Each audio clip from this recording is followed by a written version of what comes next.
कंस अपने सिंहासन पर बैठा हुआ था और सोच रहा है कि मैं जितने राक्षसों को भेज रहा हूं सारे राक्षस मारे जा रहे हैं, मेरा जितना प्रयास है सब निष्फल हो रहा है, क्या करूं। इसी चिंता में बैठा हुआ था, तभी नारद जी आ गया। और जब नारद जी आए, नारद जी आकर के कहने लगे, तुरंत ये खड़ा हुआ, खड़ा होकर के पहले प्रणाम किया कंस ने नारद जी को। नारद जी का तो बड़ा सम्मान था, देवता भी इनका सम्मान करते थे, राक्षस भी। तो कंस ने प्रणाम किया, प्रणाम करने के बाद कहने लगे कि मैं क्या करूं, मेरे सारे प्रयास निष्फल हो रहे हैं, कहे मैं एक रहस्य की बात बताऊं क्या। कंस कहने लगा बताइए। कहे रहस्य की बात यह है कि जो नंद बाबा के यहाँ कृष्ण हैं, वह कृष्ण वास्तव में देवकी और वसुदेव का ही पुत्र है, यही 8वां पुत्र है। और जो बलराम है, रोहिणी का जो पुत्र है, वह देवकी का 7वां गर्भ है, जिसे योग माया ने खींच करके ले जाकर के वहां स्थापित कर दिया था। अब कंस को बड़ा क्रोध आया, तुरंत वसुदेव देवकी को पकड़वाया, पकड़ करके कहा मैं वध कर दूंगा। नारद जी कहे नहीं, ऐसे वध मत करो इसका, इनका। कहे तो कहे पहले कृष्ण और बलराम को बुलवाओ, उनको मार दो, तब इनको मार। अरे भाई, पिता के सामने पुत्र की मृत्यु हो जाएगी तो पिता अपने आप मर जाएगा, इसलिए पहले कृष्ण को मारो। अच्छा ठीक है। तो कंस ने क्या किया, वसुदेव देवकी को फिर से जेल में बंद कर दिया। और जब फिर से जेल में बंद कर दिया, जेल में बंद करने के बाद अब कहा क्या करें। नारद जी ने कहा कि धनुष यज्ञ करो, और उसी यज्ञ में कृष्ण और बलराम को बुलाओ, इसी यज्ञ के माध्यम से। और यज्ञशाला में आए यज्ञ देखने के लिए, बस मौका उसी में मिल जाएगा, अपने सभी पहलवानों को लगा देना। कहा अच्छा ठीक है। अब नारद जी इधर योजना बना करके चले गए। अब नारद जी इतनी योजना बनाए चले गए, कहे अब संदेशा कौन लेकर के जाए, वहां से लाने के लिए कौन जाए। तो कहे अगर लोगों ने सलाह किया, कहे अक्रूर जी को बुलाओ, अक्रूर जी जाएंगे तो ये लोग जरूर आएंगे। अब भाई अक्रूर जी को बुलाया गया, अक्रूर जी आए, और जब अक्रूर जी आए तो अक्रूर जी को प्रणाम किया कंस। गृहीत्वा पाणिना पाणिम ततो अक्रूरम वाच, हाथ जोड़ करके प्रणाम किया। प्रणाम करने के बाद कहा जाता है नवन नीति की अति दुखदाई। अगर दुष्ट व्यक्ति झुक रहा है तो समझ ले जाना चाहिए कि कोई न कोई विशेष बात जरूर है। दुष्ट व्यक्ति जो कभी आपको प्रणाम नहीं करता, अगर वो प्रणाम कर रहा है तो समझ लीजिए कोई विशेष बात जरूर है। और दुर्जन प्रियवादी चा नैतद विश्वास कारणम मधुतिष्ठ जिह्वाग्रे हृदय हालाहले विषम। जो दुर्जन व्यक्ति है वो कितना भी अच्छा बोले, उस पर विश्वास नहीं करना चाहिए। सज्जन लोगों को दुष्ट व्यक्तियों पर कभी विश्वास नहीं करना चाहिए। उसके मुख से तो अच्छी बात निकल सकती है, लेकिन हृदय से नहीं निकल सकती। और जब हृदय से नहीं निकल सकती, इसलिए सज्जन पुरुषों को ऐसे व्यक्तियों पर विश्वास नहीं करना चाहिए। अक्रूर जी सोच रही है तो है दुष्ट व्यक्ति, आज बड़े प्रेम से प्रणाम कर रहा, बात भला क्या है। अब तक तो इतना प्रेम से कभी प्रणाम नहीं किया मुझसे, आज इतना बड़े प्रेम से प्रणाम कर रहा, बात क्या है। कहने लगे कि अक्रूर जी कहे मेरा एक कार्य है वो आप कर दीजिए। कि आपकी जो आज्ञा करना ही पड़ेगा, नहीं बोलेंगे तो भी मृत्यु हो जाएगी। अरे भाई राजा तो है ही, उसके बाद दुष्ट है जो अपने पिता को नहीं छोड़ा, उग्रसेन को भी जेल में बंद कर दिया, जबरदस्ती राज्य ले लिया, तो भला मेरे पर क्यों नहीं अत्याचार करेगा। तो कहने लगे बताइए क्या कहूं, मेरे लिए क्या आज्ञा, कह जाओ कृष्ण बलराम को लेकर के चले आओ। अब क्रूर जी सोच रहे तो कह रहा है जाने के लिए, कहीं ठीक है जाएंगे लाएंगे। फिर कल से कहने लगा कि वहां से जब लाओगे ना तो यहाँ हम अपने बड़े बड़े पहलवानों को लगा करके उनका वध करवा देंगे। अक्रूर जी से बता रहा है। अब अक्रूर जी कह रहे हैं कि मनोरथान करत उच्चे दुर्जन देवता देव हतानपि। जो दुष्ट व्यक्ति हैं वो मनोरथ बड़ा ऊंचा ऊंचा करते हैं, लेकिन भगवान फिर भी उनको मार देते हैं। अपने मन में करें अरे बहुत अच्छा बात सोच रहे हो। कभी कभी ऐसा भी होता है कि हम किसी का समर्थन व्यंग्य में कर देते हैं। अब आज अक्रूर जी व्यंग्य बोल रहे हैं, अरे बहुत अच्छा तुम सोच रहे हो। अक्रूर जी व्यंग्य में बोल रहे बहुत अच्छा सोच रहे हो। अब अक्रूर जी सोच रहे हैं कि अब मैं जाऊंगा, चलो अब तक तो भगवान कृष्ण की और बलराम जी की मैं प्रशंसा सुन रहा था, प्रशंसा सुन रहा था, लेकिन दर्शन नहीं हुआ। चलो आज इसी बहाने कम से कम दर्शन तो हो जाएगा। अब अक्रूर जी अपना रथ तैयार किए और रथ तैयार करके चल पड़े। अब रास्ते में सोचते चले जा रहे हैं कि अगर मैं जा रहा हूँ कृष्ण बलराम को लाऊंगा, कहीं कृष्ण बलराम को कंस ने मार दिया तो मुझको बड़ा अपजस लगेगा, और उस अपजस को मैं भला कैसे सहूंगा। फिर कहते नहीं वो तो परब्रह्म है, भला उनसे कौन जीत सकता है। जब इतने बड़े बड़े पहलवान मारे गए ये भी मारा जाएगा। फिर आगे जाते तो फिर विचार आता कि क्या करूं। फिर सोचते कि मैं चल रहा हूँ और चल रहा हूँ, जब कृष्ण बलराम मिलेंगे तो पहले उनके चरण में लेट जाऊंगा, साष्टांग पड़ जाऊंगा, तुरंत उनको प्रणाम करूंगा। और जब मैं उनको प्रणाम करूंगा बड़े प्रेम से मुझको उठा लेंगे, अपने गले से लगाएंगे। सब भाव भगवान के प्रति बनता चला जा रहा है। भक्त का भाव जैसे जैसे भगवान के प्रति होता है उसी प्रकार से भगवान भक्त को अपने लीला दिखाते चले जाते हैं। अब अक्रूर जी रथ से चले जा रहे हैं, और जब रथ से चले जा रहे हैं रथ ले जाते रथ सामत को पहुंचा। बहुत दूरी नहीं, 6 किलोमीटर की दूरी मथुरा वृंदावन से। अब इतनी दूरी जाते जाते चले थे, वहां से शाम को पहुंच रहे हैं। वो गाय दुहने का समय हो रहा है। कृष्ण बलराम गाय दुहने जा रहे थे, तभी देख रहे हैं कि रथ आ रहा है। रुक गए, देखा तो चाचा जी थे।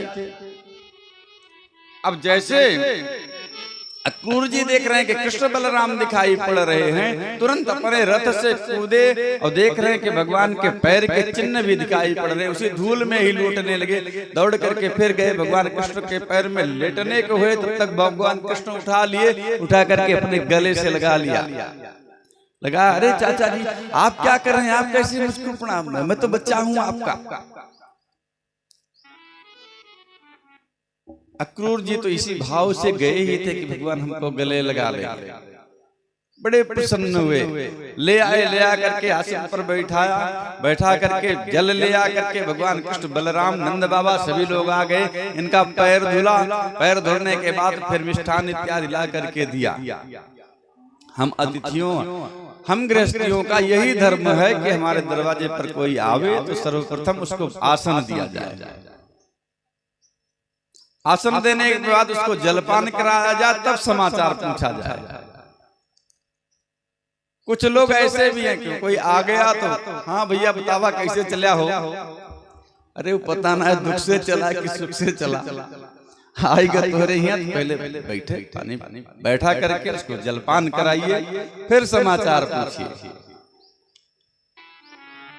तो कथाएं यही सिखाती हैं शिष्टाचार क्या है, नियम क्या है। कथाओं के माध्यम से ही तो पता चलता है कि हमको क्या करना चाहिए, क्या नहीं करना चाहिए। कोई हमारे यहाँ आवे, सर्वप्रथम उसको बैठने के लिए आसन दें, फिर जलपान कराएं, उसके बाद फिर हम पूछें। हाथ इनका पैर धुलाए, पैर धुला करके जलपान कराया, बैठा दिया। अब बातचीत होने लगी। बातचीत होते होते हाल समाचार हुआ, कह अरे चाचा जी के यहाँ, कहे आप मथुरा मंडल में रहते हैं, सब तो ठीक ठाक है, सब ठीक ठाक तो है वहाँ। अरे क्या अपना धर्म कर्म तो ठीक से कर पा रहे हैं कि नहीं? इसलिए कि जो व्यक्ति जिस स्वभाव का है वह उसी प्रकार का प्रश्न करता है। भगवान कृष्ण पूछ रहे हैं कि आपका धर्म कर्म तो सही से चल रहा है ना? और तब अक्रूर जी कहने लगे कि धर्म कर्म तो जैसे चल रहा है, मेरी हालत तो वही है जैसे दांतों के बीच में जीभ पड़ी है। जैसे दांत के बीच में जीभ पड़ी है और मौका मिल गया तो दांत जीभ को काट लेता है, लेकिन अब जीभ करे ही क्या? बस वही हालत हमारी है वहां कंस के यहाँ। अब इसने इतने से समझो, थोड़ा कहना ज्यादा समझ लेना। कहे अच्छा ठीक है, बातचीत हुई। अब कुछ नहीं पूछ रहे हैं चाचा किस लिए आए। फिर ले गए, भोजन करवाए। भोजन करवाने के बाद आए, पलंग पर लिटा दिए। कृष्ण बलराम पैर दबाने लगे और पैर दबाने लगे। तब पूछा चाचा जी अच्छा काहे किस लिए आप? कहे कि कंस ने हमको भेजा है, कंस धनुष यज्ञ कर रहा है, धनुष यज्ञ देखने के लिए आप लोगों को बुलाया का निमंत्रण ले देने आए हैं, और उसने यह भी कहा कि आप साथ में लेकर के आना। कहे तो अच्छी बात है, बाबा जी को बुलाए गए, बाबा जी के यहाँ चाचा जी आए हैं, चाचा जी के साथ हम मथुरा जाएंगे। कहे चलो ठीक है भाई मथुरा जाओ। आज्ञा भी मिल गई। अब सुबह हुआ। सुबह होने के बाद नंद बाबा और गोर ग्वाल बालों के पास जाकर के कहने लगे चलो इसी बहाने हम कंस को कर भी दे देंगे, और धनुष यज्ञ का आयोजन हुआ यज्ञशाला में, बड़े बड़े पहलवान आएंगे, वहां कुश्ती होगी, कुश्ती भी देख लेंगे। ये तो कुश्ती के प्रिय भी थे बहुत अच्छे से। अरे भाई यदुवंशी जो थे वो कुश्ती के बड़े प्रिय थे। अब कहे चलो इसी बहाने बड़े बड़े पहलवानों की कुश्ती होगी, कुश्ती भी देख लेंगे, और इसी बहाने कंस को अपना कर भी वार्षिक कर भी दे देंगे। कहे ठीक है। रात्रि में सारी योजना बन गई। अब जब रात्रि में सारी योजना बन गई, सुबह हुई। अब सुबह जब हुई तो अक्रूर जी ने अपने रथ को झाड़ा पोछा, चक्के में तेल और सब डाल करके तैयार किया, और तैयार करने के बाद फिर कहने लगे कि अब तो हमको यहाँ से निकलना चाहिए। और जब निकलने की तैयारी करने लगे, कहे अब चलना चाहिए। और भगवान श्री कृष्ण और बलराम जी के साथ अक्रूर जी रथ पर सवार होने लगे। बलराम जी रथ पर बैठ गए, और बलराम जी रथ पर बैठ गए, अक्रूर जी भी रथ पर बैठ गए। सबसे विदा लेकर के जब चलने लगे, भगवान कृष्ण रथ पर बैठ गए। गोपियां आई, आकर के चारों तरफ से घेर लिया भगवान कृष्ण को। कहने लगी कि चले जा रहे हो आप? अब तक तो जब से यहाँ आए तब तक तो गए नहीं, और अब आज पहली बार ऐसा संयोग बन रहा है कि आप जा रहे हो हम लोगों को छोड़ करके। अब गोपियां कहने लगी अहो विधाता न कुचित दया संयोज्य मैत्री प्रणयने देहिनः ताश्चा कृतार्थान व्यंक्ष पार्थकम विक्रीडितम तेरभक्त चेष्टितम यथा। कहे कि हे विधाता तुमको जरा सा भी दया नहीं आती। ब्रह्मा को कोस रही है और ब्रह्मा को कोस रही, कह रहे विधाता तुमको जरा सी भी दया नहीं आती। रासलीला की कथा तो अभी अभी हुई, कहे हमारा संबंध तो इनके अभी अभी बना और अभी अभी बना, तुमको दया नहीं आई। तुमने हम लोगों को इनको कृष्ण को भेज दिया, और ये अक्रूर भला कैसे चलाया? इसका नाम अक्रूर किसने रख दिया? इसका नाम तो क्रूर होना चाहिए था। अरे भाई हमसे प्रेम हुआ कृष्ण से और कृष्ण को लिए चला जा रहा है, इसका नाम अक्रूर किसने रख दिया? ऐसा क्रूर होता तब अच्छा था। अब रथ पर भगवान कृष्ण जब बैठ चुके हैं, अब उतर करके आवे तो भी बात नहीं बनती, बलराम भैया भी बैठे हैं, रथ से ही इशारा कर रहे हैं गोपियों को, चिंता मत करो मैं परसों आ जाऊंगा। अरे भाई आज जा रहा हूं, कल धनुष यज्ञ है, परसों आ जाऊंगा। और जब इस प्रकार से कहा तो गोपियों, सुखदेव जी कहते हैं परीक्षित एवं ब्रुवाणा बिरहातुरा विषम ब्रजस्त्रिया कृष्ण विषक्त मानसः विसृज्य लज्जाम मरुदु सुस्वरम गोविंद दामोदर माधवेति। भगवान कृष्ण का नाम ले ले करके बड़े जोर जोर से हे गोविंद, हे माधव, हे दामोदर, इस प्रकार से भगवान कृष्ण की विरह में उनका नाम ले ले करके जोर जोर से गोपियां रोने लगी। खड़ी होकर के प्रतीक्षा कर देख रही हैं भगवान श्री कृष्ण को चले जा रहे हैं। और जब चले जा रहे हैं सुखदेव जी कहते हैं परीक्षित, जब तक भगवान कृष्ण रथ पर बैठे हुए दिखाई दे रहे थे तब तक तो देखा, फिर उसके बाद देखा कि वो रथ वहां चला जा रहा है तो रथ को देखती रही। और रथ जब चला गया तो रथ के जाने के बाद जो धूल उड़ रही थी उस धूल को देखने रही। जब रथ दिखाई देना बंद हो गया तो जो धूल उड़ रही थे उस धूल को भी देख रही है कि रथ वहां पहुंच गया। और जब धूल दिखाई देना बंद हो गई तब लौट के आई निराश होकर के गोपियां। अब अक्रूर जी, पहले हमारे यहाँ ऐसा नियम भी था, ना रिश्तेदार आते थे तो कुछ दूर तक छोड़ने जाते थे ना। अभी तो प्रेम इतना स्वार्थी हो गया है कि हम घर से निकलना भी नहीं चाहते ना, रिश्तेदार राजा विदाई के समय ठीक है चलिए चला भैया।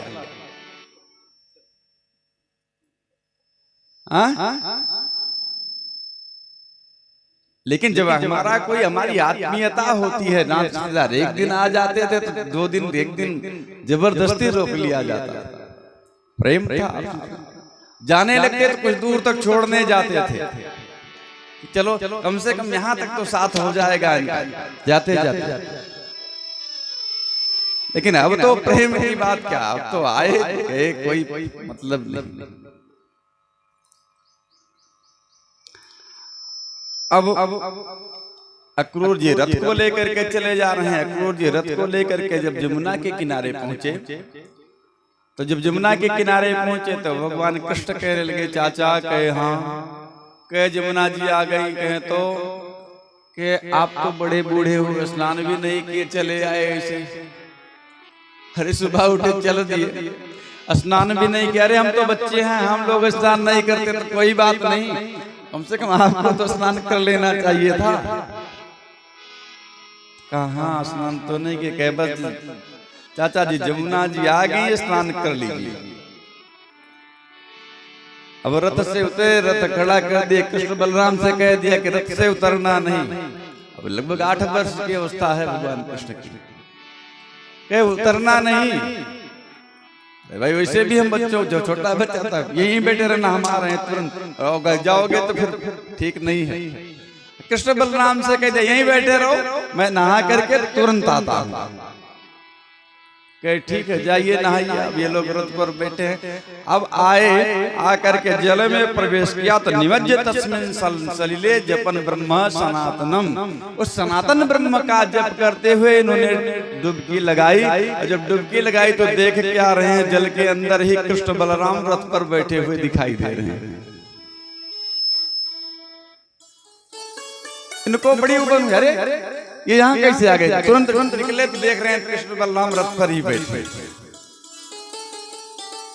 कहे हो सकता ये मेरे मन का भ्रम रहा हो,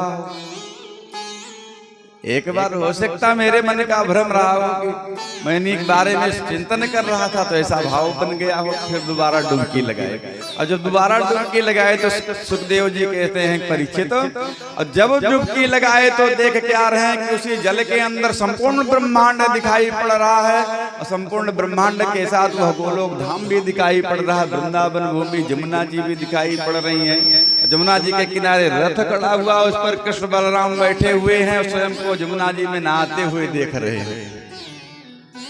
भगवान ने अपनी सारी दिव्य दर्शन करवा दिया। काफी देर तक उसी आनंद में डूबे रहे अक्रूर जी। जब डूबे रहे तो निकल ही नहीं रहे, तो फिर जब निकले तो कहे चाचा जी, कहे हाँ, कहे बहुत देर तक नहाए, इतनी देर भला कोई नहाता है? हम लोग भी सोच रहे थे कि हम लोग भी नहा लेंगे, लेकिन समय अब ज्यादा हो गया, अब तो चलना चाहिए। भगवान अक्रूर जी को अपनी ऐश्वर्य शक्ति इसलिए दिखा दिए कि अक्रूर जी के मन में यह संदेह था कि कहीं कंस कृष्ण बल्लभ हम लोगों को मार न दे, इसलिए अक्रूर जी को अपनी ऐश्वर्य शक्ति का दर्शन करा दिया कि मन से भय दूर हो जाए कि मुझको कोई मार नहीं सकता।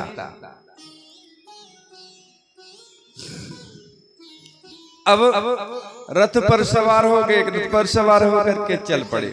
सुखदेव जी कहते हैं कि परीक्षित, भगवान कृष्ण को लेकर के जब मथुरापुरी में प्रवेश किए, मथुरापुरी में प्रवेश करने के बाद भगवान कृष्ण कहने लगे कि चाचा जी के हाँ, कहे अब हम मथुरापुरी आ गए हैं, ऐसा करिए कि अब आप हमको यहीं उतार दीजिए रथ से, हमको रथ से उतार दीजिए, अब हम नगर देखते हुए आएंगे, हाल समाचार लेते हुए।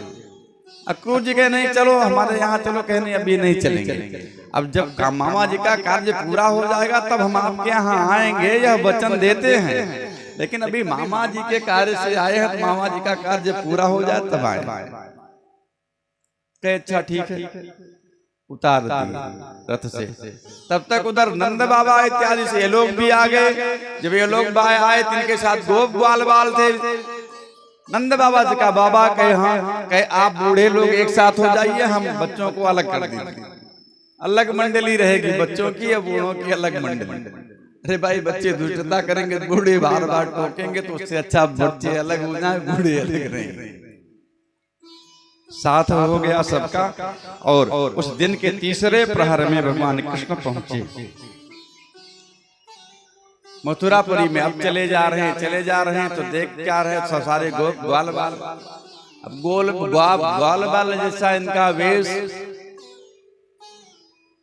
अब इनके साथी कह रहे हैं, कहे कन्हैया, कहे हाँ, कहे कहाँ चल रहे, कहे मामा के यहाँ चल रहे, कहे कौन, कहे अरे वही कंस मामा के यहाँ। कहे अच्छा, कहे हम लोग तो गोप ग्वाल बाल है, हमारे पास तो इतना अच्छा वस्त्र भी नहीं है, वो तो राजा है, और हम लोग गोप ग्वाल बाल, गाय चराने वाले ग्वाले। अगर बढ़िया कहीं वस्त्र की व्यवस्था हो जाती तो कुछ अच्छा होता। तो जब इस प्रकार से कहा तो कहा, भगवान कृष्ण ने कहा अच्छा ठीक है, देखते हैं वस्त्र की व्यवस्था करते हैं। इसीलिए कहा जाता है विवाह मित्रता ये सब समान रूप वालों, समान जो अपने समान है, बराबरी में है, उन्हीं लोगों से करना चाहिए। और अगर हम ऊंचे नीचे कर लेंगे तो अभी किसी डीएम से यहाँ विवाह हम कर दें जैसे तैसे अपनी कन्या का, उसके बाद उसके यहाँ हमारी जाने की हैसियत ना हो, 1 किलो मिठाई लेकर के जाने की, फिर वहां हम जाएंगे तो उनके रिश्तेदार उस स्तर के आएंगे तो मेरी बेइज्जती ही तो होगी। कहीं अरे ये तो राजा कहाँ, राजा हम लोग कहाँ, गोप ग्वाल बाल गाय चराने वाले, और चलेंगे तो कहेंगे मामा के यहाँ है, मामा के यहाँ है, फटा पहन के आए। तो अच्छा ठीक है। तभी देखे कि वहां एक धोबी कपड़ा धुल रहा था, और देखे कि अरे मामा जी, सोचा धोबी, सोचा किसको मामा बुला रहे हैं। धोबी देखा, कहा क्या किसको बुला रहे? अरे कहे मामा जी आपको ही बुला रहे हैं। मामा के यहाँ तो सब मामा, अरे भाई मामा के यहाँ जाएंगे तो सब मामा नाना ही लगेंगे, और क्या लगेंगे? चाचा दादा थोड़े कोई लगेगा, मामा नाना लगेंगे सब। अरे मामा, कहे क्या बात है? कहे बड़े अच्छा वस्त्र है आप उसी में हमको दे दीजिए। बड़े जोर से क्रोधित हुआ धोबी क्रोधित हुआ, अरे तुम गोप ग्वाल बाल इन वस्त्रों की कीमत क्या जानो, गाय चराने वाले, ये तो महाराजा कंस के वस्त्र हैं, और ज्यादा बोलोगे तो कंस के सामने ले चल के तुम्हारा वध करवा दूंगा। जब भगवान कृष्ण को डांटा, भगवान को गुस्सा आई, भगवान ने बड़े तेज से अपना हाथ ऐसे घुमाया, तब तक उसका सिर कट के गिर गया बिना अस्त्र शस्त्र के। अब जो और दो भी लोग थे, कहे अब भागो यहाँ से भैया, कल्याण नहीं है। सब लोग वस्त्र छोड़ करके भाग के चले गए। भगवान कृष्ण कहने लगे अब बढ़िया बढ़िया वस्त्र अपने अपना जो पसंद करते हो सब लोग ले लो। सब लोग ले लिए, पहन लिए। अब ये लोग छोटे छोटे, कंस तो बड़ा। अब ये लोग जिस रास्ते से जाते उस रास्ते को भी साफ करते जाते। अरे भाई मगनी मगनी हो तो अपन क्यों पहने, तो अपने साइज के रहे। अब रास्ता भी बहारते जाते। ग्वाल बाल कह रहे हैं कि कन्हैया कहे हाँ, कहे वस्त्र बड़े बड़े हैं, अगर ये थोड़ा साइज में हो जाते, अपने नाप के होते तो अच्छा था। अच्छा ठीक है। तब तक वहां एक दर्जी था। दर्जी ने देखा, भगवान कृष्ण का स्वरूप देखा, मोहित हो गया और वस्त्र देख रहा है कि ये जमीन तक बारते हुए चले जा रहे हैं। अरे आप रुक जाओ, अगर एक मौका हमका थोड़ा सा दे दो तो मैं इन वस्त्रों का भी सही कर दूं तुरंत। कहा अच्छा ठीक है। भगवान तो यही चाहते ही थे। सब वस्त्र निकाल करके दे दिया, सबका वस्त्र काट करके बढ़िया सबके नाप का बना दिया। भगवान कृष्ण वस्त्र पहन लिए, सुंदरता बन गई। भगवान कृष्ण ने दर्जी को आशीर्वाद दिया कि जाओ, मैं तुमको आशीर्वाद देता हूँ, जब तक तुम यहाँ रहोगे तब तक खूब फूलो फलोगे और फिर बाद में तुमको हमारी सारूप्य मुक्ति प्राप्त होगी। मेरी सारूप्य मुक्ति तुमको प्राप्त हो जाएगी। आज दर्जी भी खूब फूल फल रहे हैं, जितने का कपड़ा उससे ज्यादा सिलाई, जितने का दर्जा कपड़ा उससे ज्यादा सिलाई। और कहते हैं कि जो धोबी था ना, यही धोबी राम जी को व्यंग किया था, जिसके कारण सीता जी को वनवास हुआ। तो भगवान उस समय तो मर्यादा पुरुषोत्तम थे, कुछ नहीं बोल सके, लेकिन कहे कि द्वापर में तो मैं इसका बदला ले लूंगा। वही इस धोबी था और उस पर भगवान ने कृपा की। और ये जो दर्जी था, इसी दर्जी ने त्रेता युग में जब राम लक्ष्मण जनकपुरी गए थे, तो जनकपुरी में भी इनका वस्त्र सिला था। और वह फिर से द्वापर में भगवान कृष्ण और बलराम जी के गोप ग्वाल बालों का वस्त्र सिलाई। अब जब जिसका पुण्य का प्रभाव होता है तो पुण्य बढ़ता ही जाता है, जिसके पाप हो जाता है वो पाप ही बढ़ता जाता है। गरुड़ पुराण में लिखा गया, आदत्त दानश्च भवेत् दरिद्रो दरिद्रा भावाश्च करोति पापम पाप प्रभावेण नरकम प्रयाति पुनर्दरिद्रो पुनरेव पापी। जो दान इत्यादि नहीं करता है, आदत्त दानश्च भवेत् दरिद्रो, वह दरिद्र हो जाता है। और जब दरिद्र हो जाता है तो दरिद्रा भावाश्च करोति पापम, दरिद्रता होने के कारण वह पाप करता है। अरे भाई बुभुक्षितम किम न करोति पापम छीणा नरा निष्करुणा भूति, जिसको खाने के लिए कुछ नहीं मिल रहा वो कौन सा पाप नहीं कर सकता है। तो जब वो पाप करेगा, पाप के प्रभाव से नरक में जाएगा, और जब नरक में जाएगा तो फिर से दरिद्र होगा, और फिर से दरिद्र होगा तो फिर से पाप करेगा। जीव उसी प्रकार से कर्म बंधन में घूमता रहता है।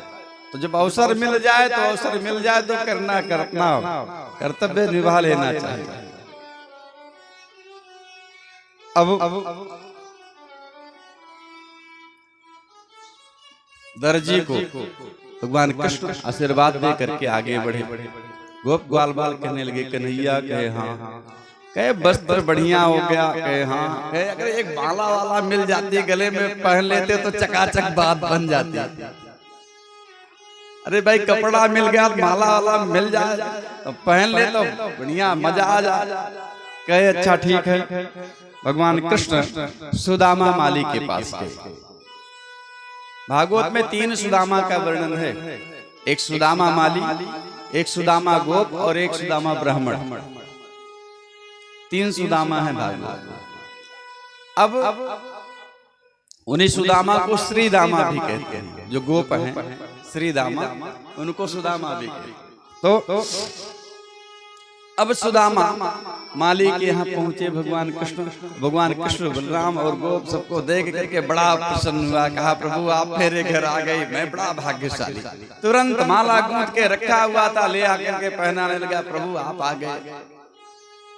भगवान खूब प्रसन्न हुए माली के ऊपर, और माली के प्रभु पर प्रसन्न होकर के कहा जाओ मैं तुमको आशीर्वाद देता हूँ कि धन धान्य से पूर्ण रहोगे और हमारी अचल भक्ति तुमको प्राप्त होगी। उसे भगवान तो भक्ति किसी को नहीं देते।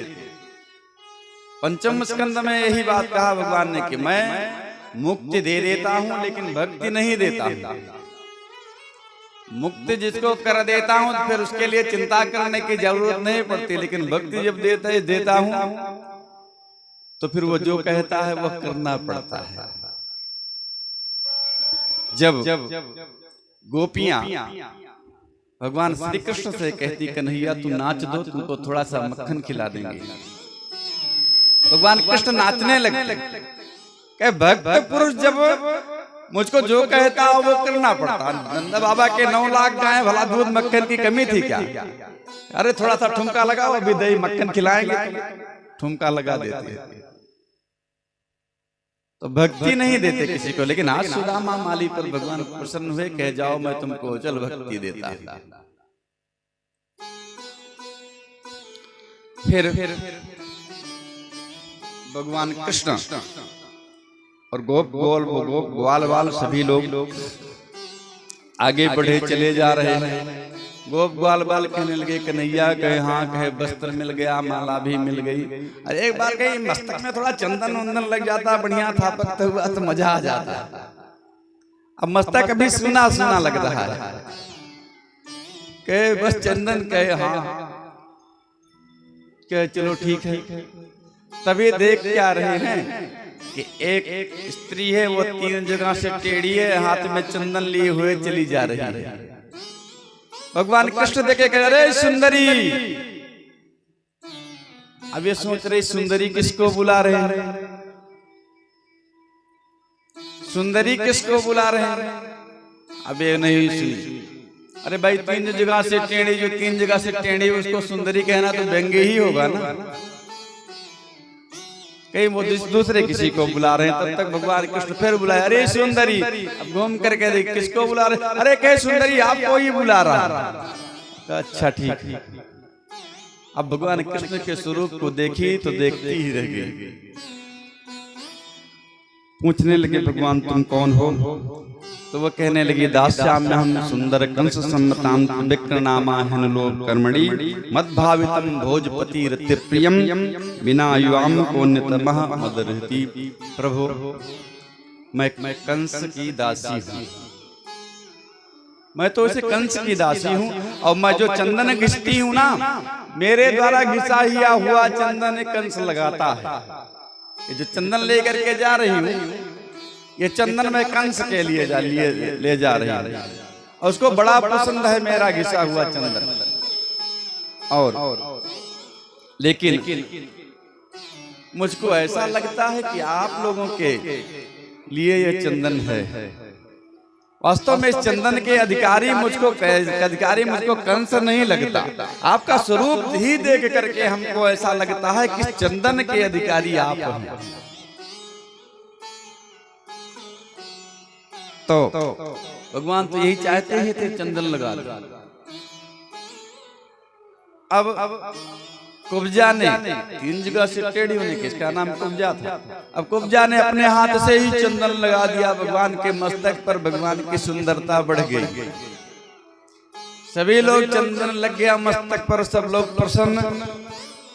भगवान सोचने लगे कि इसने चंदन लगा करके मेरी सुंदरता बढ़ाई है, अब इसका जो है कुछ फल इसको मिलना चाहिए। भाई आशीर्वाद मिलना चाहिए। यज्ञ हो रही तो यज्ञ के बाद कुछ तो फल मिलना ही चाहिए। कथा सुनने आए, कथा के बाद प्रसाद न मिले, सारे कथा का आनंद बेकार हो जाता है। भगवान सोचने लगे, प्रसन्नो भगवान को जाम त्रिविक्रमाम रुचिराम नाम ऋज्जिक कर्तुम मनश्चक्रे दर्शन दर्शने फलम। भगवान ने सोचा कि अब मैं इसको सीधी कर दूं। अब सीधी करने के लिए भगवान कृष्ण ने क्या किया कि उसके पैर पर पैर रखा, एक हाथ उसके दाढ़ी पर लगाया। तब तक बलराम जी कह रहे, अरे कन्हैया ये अपना वृंदावन नहीं है, ये मथुरा है, समझ बूझ के। तब तक ऐसे लगाए हाथ, दूसरा हाथ डोरी से लगाए, ऐसे कर दिए, सीधी हो गई। अब सीधी हो गई, जो 3 जगह से टेढ़ी थी वो सीधी हो गई, सीधी हो गई तो सुंदरता उसकी बढ़ गई। भगवान का दुपट्टा पकड़ दिया, का प्रभु ये जो सुंदरता आपने दे दी है, इस सुंदरता के का उपभोग भी आप ही करिए। भगवान कहने लगे, देखो अभी तो हमको समय नहीं है, मैं तुमको तुम्हारे यहाँ फिर से आऊंगा, अवसर मिलेगा तो मैं आऊंगा लौट करके। अभी तो मैं मामा के यहाँ जा रहा हूँ, मामा का कार्य पूरा हो जाए तभी मैं कोई कार्य करूंगा। कहा ठीक है। अब फिर भगवान कृष्ण रंगभूमि में पहुंचे। अब जब रंगभूमि में पहुंचे वहां पर धनुष रखा हुआ। सुखदेव जी कहते हैं कि परीक्षित, कंस लेटा हुआ है, कंस लेटा हुआ तो जो इसको भी नींद नहीं आती, हमेशा भगवान के चिंतन में ही पड़ा है, लगातार इसका शाश्वत चिंतन बना पड़ा है। और रात्रि के समय ये दोनों स्वप्न क्या देख रहा है कि इसको तारे दिखाई पड़ रहे हैं तमाम, और यह गुड़हल के फूल की माला पहने हुए है, गधे पर बैठा करके घुमाया जा रहा है इसको। इस प्रकार से तमाम अपशकुन दिखाई दे रहे हैं, जो मृत्यु के अपशकुन होते हैं वो सब दिखाई पड़ते हैं इसको। और भी मृत्यु की कई पहचान है, हम लोग भी कर सकते हैं। थोड़ा ध्यान से सुने। बोलिए वृंदावन बिहारी लाल की। जब मृत्यु का समय सन्निकट आता है तो उसके कुछ लक्षण हैं। 6 महीने पहले वो लक्षण पता चल जाते हैं। जब हम अपने दोनों कान में उंगली डालें, एक सरसराहट की आवाज मिलती है, 6 महीने पहले यह बंद हो जाती है, जिसको ब्रह्मरंध कहते हैं। अब चेक न करा तुरंत घरे चेक के लिए, इसको ब्रह्मरंध कहते हैं।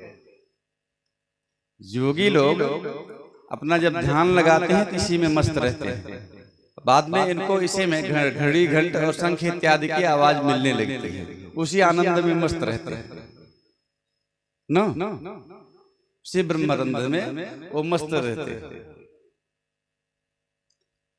और मृत्यु का जब समय सन्निकट आता, 6 महीने शेष रह जाती है आयु, तो ध्रुव तारा नहीं दिखाई देती है। तीसरा लक्षण, अगर दीपक जल रहा है, घी का तेल का कोई दीपक जला दिया जाए और दीपक जलते जलते स्वयं अपने आप जब बंद हो जाए जलना, तो उससे एक सुगंध निकलती है, वह सुगंध मिलना बंद हो जाती है। और नासिका का अग्र भाग नहीं दिखाई पड़ता है, 6 महीने शेष रह जाए। ये सब मृत्यु के लक्षण हैं। अब कंस को ये सारे लक्षण दिखाई पड़ रहे हैं।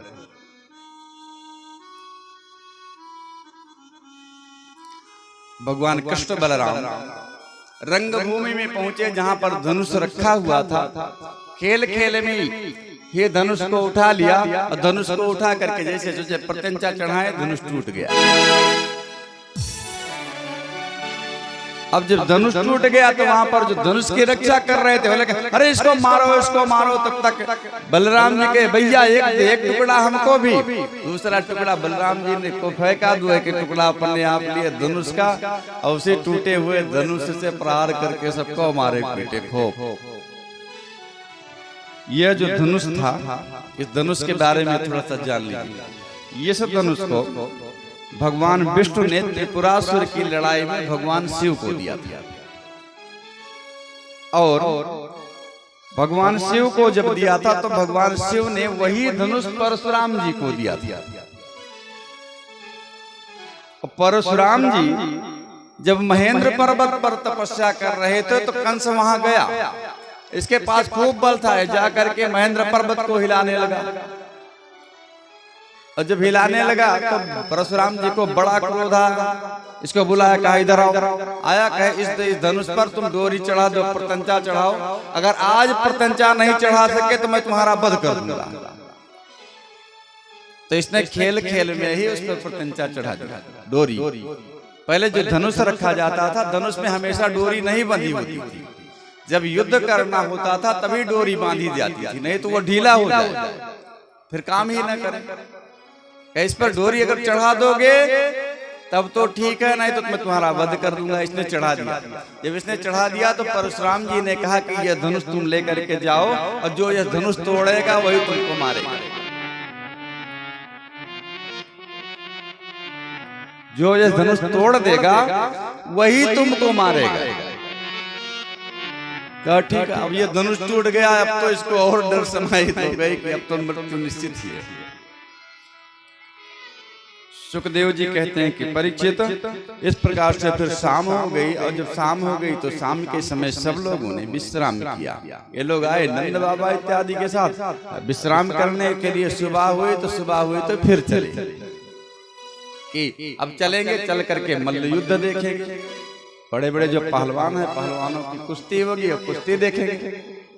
कुश्ती देखने के लिए जब चल पड़े तो आकर के भगवान कृष्ण और बलराम जब दरवाजे पर पहुंचते हैं तो कंस ने दरवाजे पर कुवलया पीड़ हाथी को खड़ा कर दिया। यह कुवलया पीड़ हाथी जो था, यह पूर्व जन्म में बलि का पुत्र था, जिसका नाम मंदगति था, और जिसके 1 लाख हाथी का बल था। और यह जिधर भी जाता उधर अपने मद में मस्त रहता, सबको धक्का मारते ढकेलते इधर उधर करते जाता। रास्ते में जा रहा था, एक कृत नाम के महात्मा थे। महात्मा जी को धक्का मार दिया, महात्मा जी गिर गए। जब महात्मा जी गिर गए तो इनको श्राप दे दिया। कहा तुमको बल का बड़ा घमंड है, हाथी की भांति मस्त होकर के चलते हो, जाओ तुमको मैं श्राप देता हूं कि तुम हाथी हो जाओ।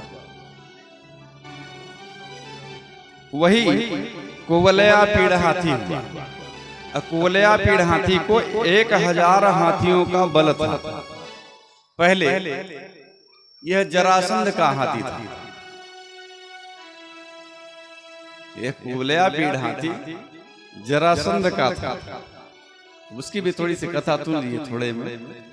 ये जरासंध का हाथी था। जरासंध कंस ब्रह्मा जी से तपस्या किया, ब्रह्मा जी के तपस्या के प्रभाव से बलशाली हो गया, तो ये सबसे द्वंद्व युद्ध करता। और जिन जिन राक्षसों से द्वंद्व युद्ध करता उनको अपने बस में कर लेता। ये सल तोसल कूट चारूण मुस्तिक पूतना गासुर बकासुर जितने राक्षस थे, सबसे इसने जो द्वंद्व युद्ध किया था सबको जीत लिया था। जीत करके सबको अपने यहाँ ले करके रखा था। तो एक बार की बात, जरासंध अपनी सेना के साथ जा रहा था, और जब जा रहा था तभी कंस भी उधर जा रहा था। इसका हाथी कुवलया पीड़ पागल हो गया। सभी लोग कहने लगे अरे भागो भागो, हाथी ये पागल हो गया है। तब कंस ने खेल खेल में ही जा करके इसको पकड़ लिया, और पकड़ करके बांध लिया। बांध करके ले जा करके जरासंध को दिया। अब जरासंध समझ गया कि मैं अगर द्वंद्व युद्ध करूंगा तो मारा जाऊंगा, इसलिए जिसकी मां जरा नामक जो राक्षसी थी उसने कहा था कि द्वंद्व युद्ध नहीं करना। इसकी कथा आगे आएगी। तो इसने द्वंद्व युद्ध से बचने के लिए अपनी पुत्री अस्ति प्राप्ति का विवाह कृष्ण के कंस के साथ कर दिया, और दहेज में कुवलया पीड़ हाथी को दे दिया। ये कथा भागवत में नहीं अन्यत्र से मिलती है। अब कुवलया पीड़ हाथी को दरवाजे पर खड़ा कर दिया। इसको खूब नशा वसा कराया गया। उसका जो महावत था, महावत से कहने लगे भगवान कृष्ण अरे अब हमको जाने के लिए रास्ता दे दो। अब ये कहने लगे कि हम रास्ता नहीं दूंगा। अब हाथी को प्रेरित करने के लगा मारने के लिए कृष्ण बलराम को। भगवान कृष्ण बलराम इसकी योजना समझ गए।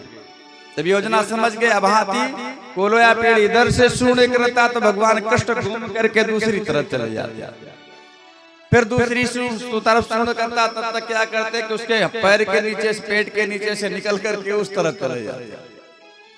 इस प्रकार से खेल खेल रहे थे। कहते सुखदेव कहते परीक्षित, इस प्रकार से खेल हो रहा था। तभी भगवान कृष्ण सोच रहे कि अब समय ज्यादा हो रहा है। भगवान कृष्ण अचानक उसके सामने जाकर के खड़े हो गए, और जब खड़े हो गए तो वह सोचा कि अब मैं दौड़ करके अपने दांत से दबा करके इनका वध कर दूं। और जब दौड़ा बड़े तेज से, तभी भगवान कृष्ण वहां से बगल हो गए। जब बगल हो गए तो यह गिर पड़ा आराम से, और जमीन पर जैसे ही गिरा, भगवान कृष्ण ने अपने मुंह से प्रहार किया और इसका जो दांत था, दांत तोड़ लिया। हाँ ठीक, एक दांत बलराम जी को दे दिया, दूसरा दांत स्वयं ले लिया। और दांत ले करके और जो द्वारपाल इत्यादि थे उन सब का वध किया। वध करके कहा फिर रंगशाला की तरफ चले।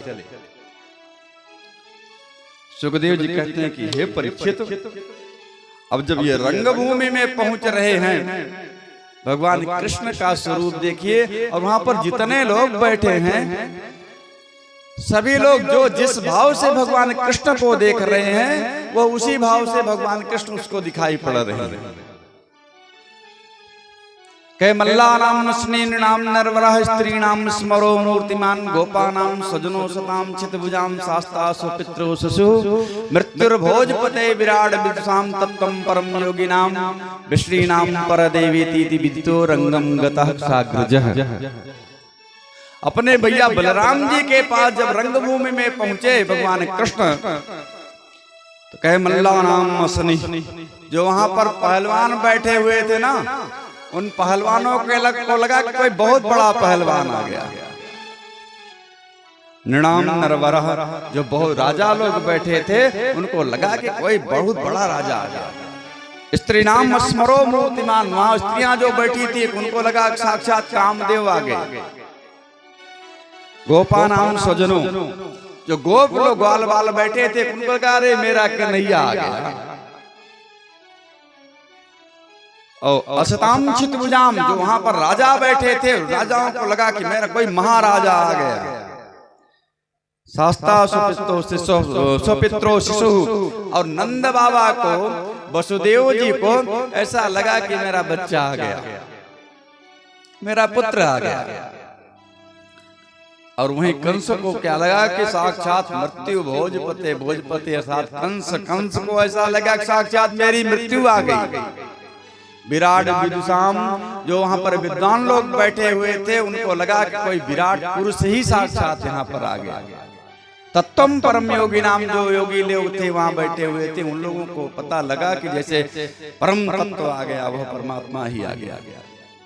अब विष्णु नाम परदेवती, जो विष्णुवंशी बैठे हुए थे, उनको लगा कि मेरे देवता आ गए।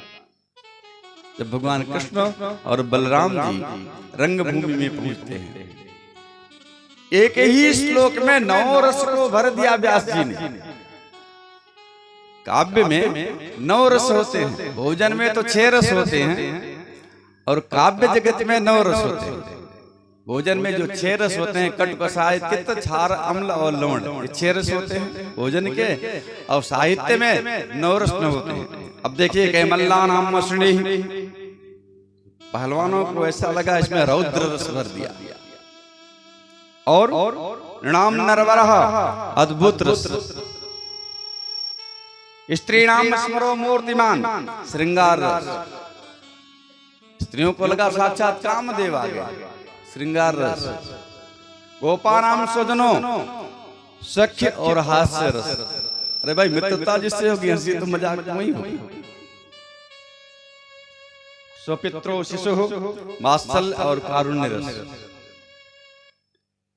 मृत्युर्भोजपते, कंस को मृत्यु लगा, साक्षात मृत्यु आ गई, भयानक रस। और अभी तो अज्ञानी नाम विराट, जो अज्ञानी लोग वहां बैठे थे उनको बीभत्स रस।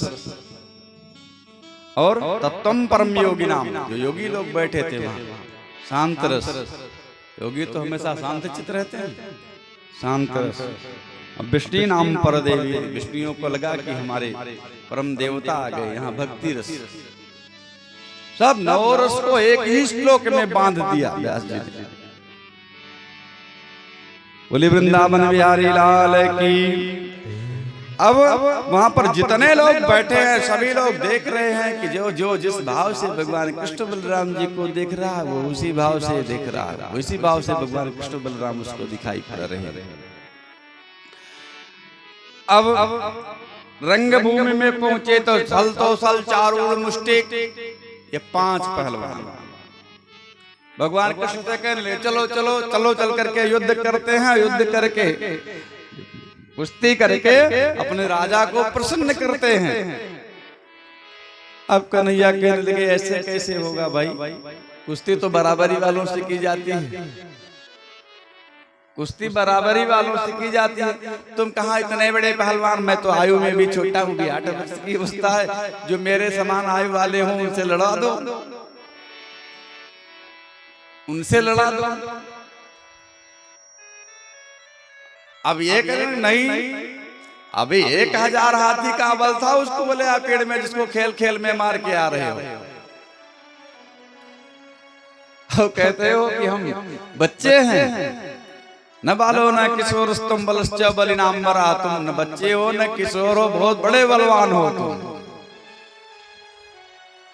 और जबरदस्ती पकड़ करके अखाड़े की तरफ खींच के ले जाने लगा। अब सभा में जब सब लोग बैठे तो वृद्ध लोग बैठे थे, स्त्रियां भी बैठी थी, कहने लगे अरे ये कंस कितना दुष्ट राजा है, भला बच्चों के साथ इतने बड़े बड़े पहलवानों से युद्ध करवाया जाता है क्या, बड़ा अन्यायी राजा है।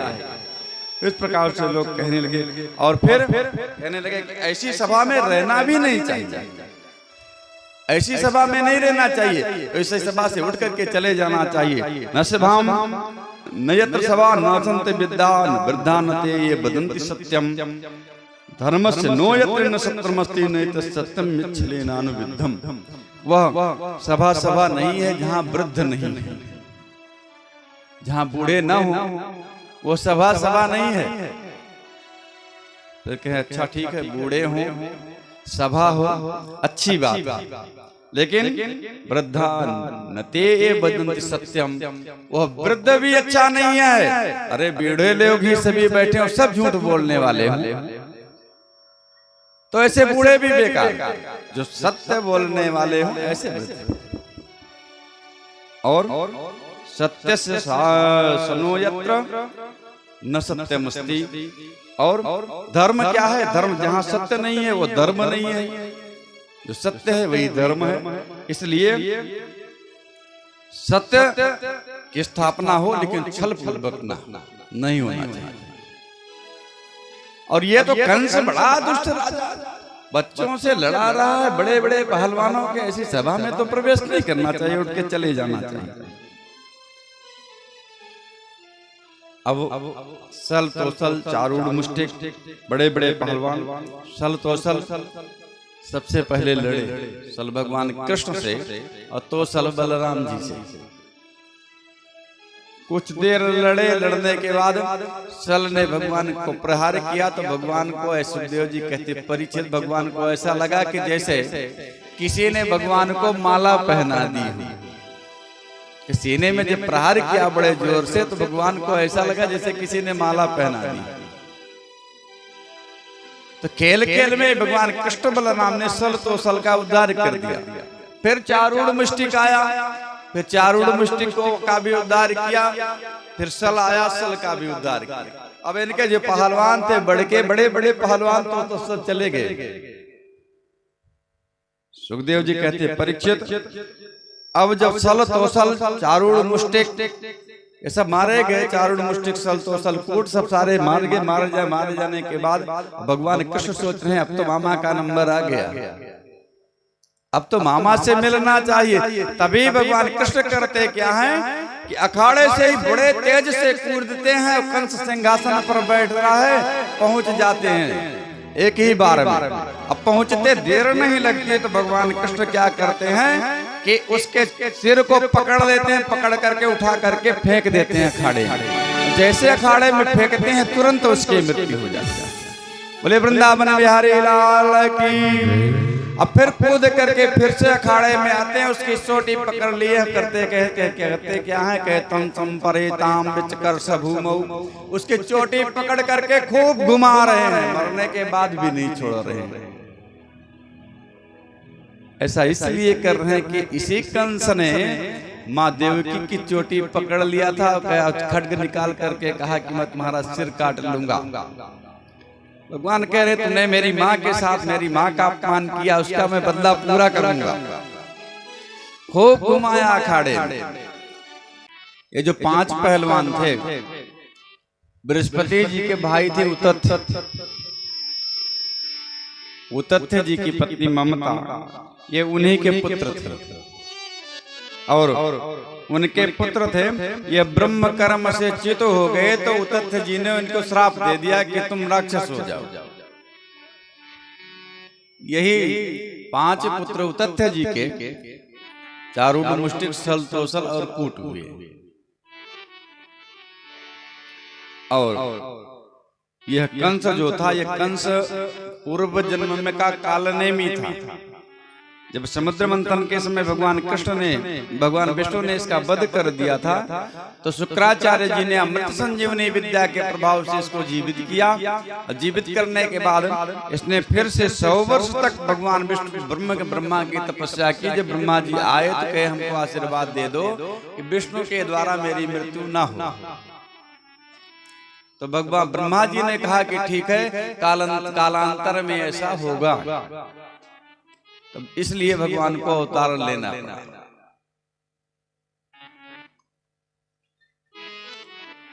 फिर परीक्षित कहते हैं सुखदेव जी से, राजा उग्रसेन तो बड़ा धर्मात्मा था, उसका पुत्र कंस भला इतना पापी कैसे हो गया?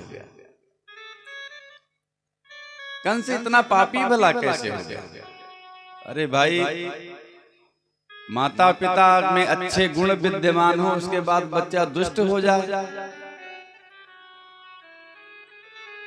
तो कहने लगे कि एक बार की बात, उग्रसेन की पत्नी पद्मावती, शाम का समय था और उग्रसेन से कहने लगे कि मेरी इच्छा हो रही कि मैं घूमने कहीं जाऊं और आप भी साथ में चलें। जब इस प्रकार से कहा तो उग्रसेन जी कहने लगे, देखो ये शाम का समय है, संध्या बंदन का समय है, मैं साथ नहीं चलूंगा, तुम अपनी सखियों के साथ चली जाओ। तो ये अपनी सखियों के साथ चली गई। तो सुजामुनि पर्वत पर गई, और जब सुजामुनि पर्वत पर गई तभी आकाश मार्ग से द्रुमिल नामक एक राक्षस जा रहा था। उसने इनकी सुंदरता को देखा, मोहित हो गया। वह उग्रसेन का वेश बदल करके लौट करके आया करके इनके साथ समागम किया, जिससे कंस पैदा हुआ। बोलिए वृंदावन बिहारी लाल की। अब भगवान कृष्ण ने कंस का उद्धार किया। कंस का उद्धार करने के बाद उग्रसेन को जेल से छुड़ाया और अपने माता पिता वसुदेव देवकी को भी जेल से छुड़ाया। फिर उग्रसेन को राज्य देने लगे। उग्रसेन कहने लगे, अरे नहीं, राज्य के अधिकारी आप हैं। भगवान कृष्ण कहने लगे, नहीं, राज्य मुझको नहीं चाहिए, आप राज्य करिए। हाँ, राज्य से जो कुछ सुख ऐश्वर्य की जो वस्तुएं हैं वो हमको देते रहिएगा, और राजा मैं नहीं बनना चाहता। अरे भाई, अभी राजा बन जाए तो बहुत सारे कार्य बाकी हैं। तो इस प्रकार से सबको छुड़ा करके अब राज्य दे दिया। राज्य देने के बाद देवकी और वसुदेव जी भगवान कृष्ण को पाकर के बड़े प्रसन्न हुए। अब भगवान कृष्ण मथुरा में ही रुक गए, वृंदावन लौट के नहीं गए। नंद बाबा, गोप, ग्वाल बाल सभी लोग चले गए।